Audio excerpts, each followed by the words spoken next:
সকল ক্রীড়ায় শক্তি, ক্রীড়ায় বল, মাদক ছেড়ে মাঠে চল, এই চমৎকার একটি নান্দনিক স্লোগানের প্রত্যয়ে মক্কুপুর ড্রিম ফুটবল কর্তৃক আয়োজিত ফ্রেন্ডস ফর মেগা ফাইনাল ম্যাচে এই মুহূর্তে মোকাবেলা করছে এসএমসি এন্টারপ্রাইজ ত্রিশাল এবং ফ্রেন্ডস 11 ভালুকা। একদম ভাগে সিংহে লড়াই চলছে কিন্তু এই মক্কুপুর মাঠে।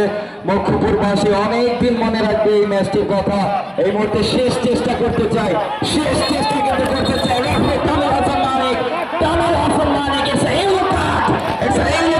আমি খেলোয়াড়দেরকে খেলে শুয়ে বাছরের করার বিনীত অনুরোধ করছি। Referee's decision is the last decision in this field. আজকে রেফারি হিসেবে যিনি মাঠে আছেন বাংলাদেশ ফুটবল ফেডারেশন কর্তৃক নিবন্ধিত রেফারি ময়মনসিংহ থেকে আগত মিস্টার তামিল হাসান মানিক।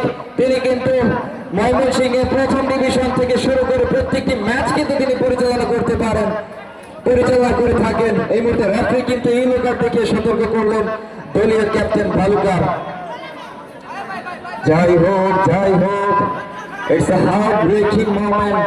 অত্যন্ত ডেঞ্জার জোনে কিন্তু ম্যাচে ফেরার একটি সুযোগ পেয়েছে ত্রিশাল।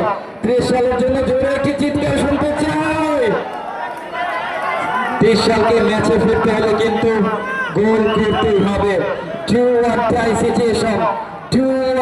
সিচুয়েশন, আপনাকে অস্তিত্বের লড়াইয়ে কিন্তু গোল করতেই হবে।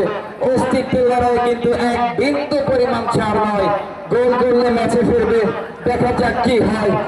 চাল উত্তেজনা বিরাজ করছে। সামনে অবশ্য মানব প্রাচীর। কি জানি কি হয়। চমৎকার বিপদ হতে পারত। যাই হোক, ভাগ্য কিন্তু সুপ্রসন্ন হয়নি ত্রিশালের। ফুল অবশ্য লম্বা করে হতেও পারে। চমৎকার ভাবে বাড়িয়েছিলেন, ক্লাস হয়েছে। এই বুঝি ত্রিশালের ভাগ্য পড়লো। যাই হোক, রেফারি তামিল হাসান মানিক কিন্তু তৃতীয়ার্ধের খেলা পরিচালনা করছেন। যে কোনো সময় হয়তো তিনি শেষ বাঁশি বাজিয়ে ফেলতে পারেন। বলা যায় না আজকের চ্যাম্পিয়নশিপ কারা হয়, চ্যাম্পিয়ন আজকে জানি কারা হয়। এই মুহূর্তে মধ্য মাঠে বল, ভালুকার আক্রমণ।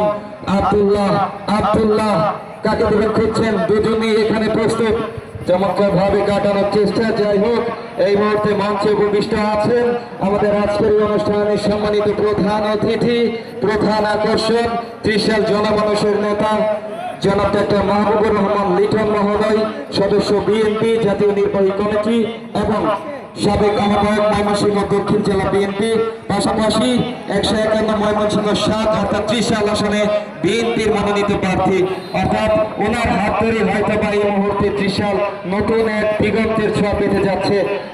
এই মুহূর্তে ধন্যবাদ জানাই আজকের প্রধান অতিথি মহোদয়কে ওনার মূল্যবান সময়টুকু আমাদের সাথে ব্যয় করার জন্য।